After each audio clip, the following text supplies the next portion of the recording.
আহ, নমস্কাৰ, মোৰ নামটো নৱজ্যোতি বৰুৱা আৰু মই চামগুৰিৰ পৰা কিষাণ নিউজত সংবাদকৰ্মী হিচাপে কৰ্মৰত হৈ আছোঁ। মোৰ ঘৰটো চামগুৰি ৰঙাগড়া বুলি কয়, ৰঙাগড়াত ঘৰ আছিলে।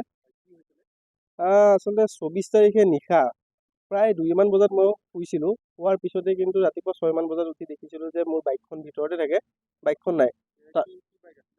ইয়ামাহা MT-15 আছিলে, AS02 AF 9201। তাৰপিছতে দেখিবলৈ পাইছিলোঁ যে যি বেৰ আছিলে আমাৰ ঘৰৰ বেৰ কাটি পেলাই 2জন চোৰ আহিছিল বুলি খবৰ পাইছিলোঁ।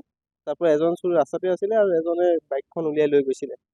তাৰপিছত ৰাতিপুৱাৰ লগে লগে চামগুৰি আৰক্ষীক খবৰ দিলোঁ।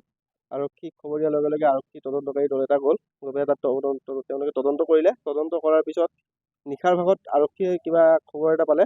খবৰ পোৱাৰ পিছতে কিন্তু নিশা তেওঁলোক ওলাই গৈছিলে। ওলাই গৈ এক অভিযান চলাইছিলে। অভিযানত 2টা চোৰৰ নাম উল্লেখ কৰিছিলে। তাৰ ভিতৰতে এজন বিশ্বজিৎ বৰ্মন বুলি যোনজন চোৰ আছিলে, সেই চোৰজনক কৰায়ত্ব কৰিছে।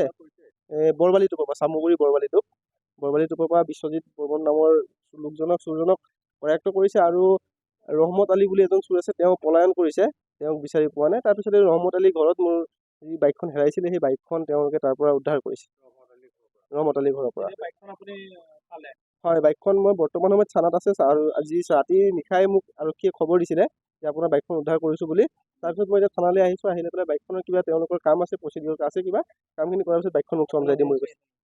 বৰ্তমান ৰহমত আলীক বিচাৰি অভিযান আৰক্ষী হয়তো চলাই আছে, সেইটোতো মই ইমান ভালকৈ গম পোৱা নাই।